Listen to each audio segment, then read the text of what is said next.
चलिए, सरकार में अब बात होगी बिहार की इसलिए क्योंकि आज यहाँ राजनीति में एक नहीं कई मसले गूंजे।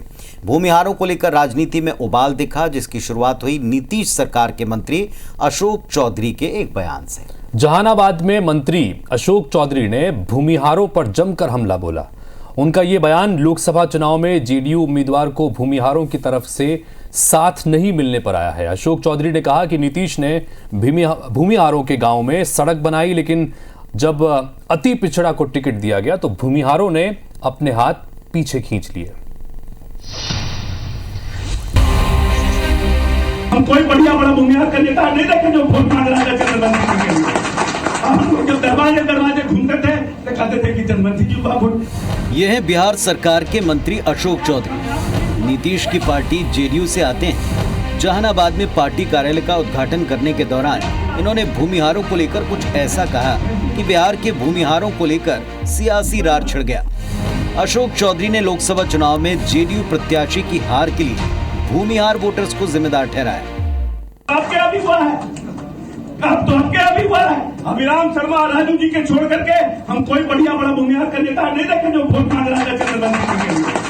हम लोग जब दरवाजे घूमते थे तो कहते थे कि जनमंत्री जी बाबू आपका उम्मीदवार चार बार आपका उम्मीदवार भूमिहार से जीतेगा, खराब होगा तो उसके लिए कहिएगा बढ़िया है। अब मेरा उम्मीदवार 3 दिन 4 दिन आपका दरवाजे नहीं गया तो आप कहिए कि नहीं मेरा उम्मीदवार अच्छा नहीं है। ये कैसे बात चलेगा कि हमने नेता के निर्णय के साथ खड़े नहीं रहे। जो लोग कलकत्ता दिल्ली मद्रास घूम रहे थे चुनाव में, वो लोग अगर चाहते हैं कि अब हम नेता के कंधा पर करके विधानसभा पार करेंगे, ऐसा गलत बात है। अशोक चौधरी के बयान पर बिहार में भूमिहार वोटर्स का रिएक्शन क्या होगा ये तो वक्त बताएगा, लेकिन इस वक्त तो भूमिहारों पर बोलकर अशोक चौधरी अपने ही दल में गिर गए। पार्टी प्रवक्ता नीरज कुमार ने बयान की निंदा करते हुए कहा कि अशोक चौधरी का बयान पार्टी लाइन के खिलाफ है। अशोक चौधरी ने पार्टी और नीतीश कुमार की नीति के विपरीत बयान दिया है। अशोक चौधरी की पार्टी के निर्माण में कोई भूमिका नहीं है। लोकसभा चुनाव में अशोक चौधरी कटिहार के प्रभारी थे। वे कितने दिन चुनाव प्रचार में शामिल हुए, जेडीयू वहां भी चुनाव हार गई। अशोक चौधरी के बयान पर जेडीयू दो फाड़ हो गई तो बीजेपी और आरजेडी की तरफ से भी ढेरों प्रतिक्रियाएं आई। और जाति की बात करने वाले, जाति की राजनीति करने वाले कभी न जमात के हितैषी है न राष्ट्र के हितैषी है। इस तरह के मानसिकता कोई भी पढ़ा लिखा व्यक्ति नहीं रख सकता, क्योंकि सबकी एक ही जाति है, वह जाति मानव जाति है और मानवता की रक्षा के लिए सबको मिलकर के काम करना चाहिए, सबको सम्मान करना चाहिए। आप एक बात समझ जाइए, जदयू पार्टी का चरित्र ही ऐसा है। ये लोग जाति उन्माद जो है पैदा कराते हैं।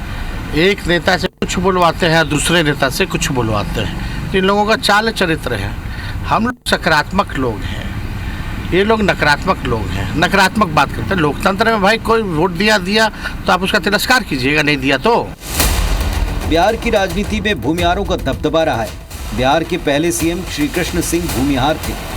बीजेपी के पितामह कैलाशपति मिश्र भी इसी वर्ग से आते हैं और अब डिप्टी सीएम विजय सिन्हा भी भूमिहार हैं। बिहार में भूमिहारों की कुल आबादी 8.36 लाख है, जो कुल आबादी का 2.86% है। वहीं सियासी हिस्सेदारी को देखें तो सवर्णों में राजपूत और ब्राह्मण के बाद ये तीसरे पायदान पर है। ऐसे में अशोक चौधरी का भूमिहारों पर बोलना पार्टी के लिए एक सेल्फ गोल साबित हो सकता है। Bureau report, IBC 24।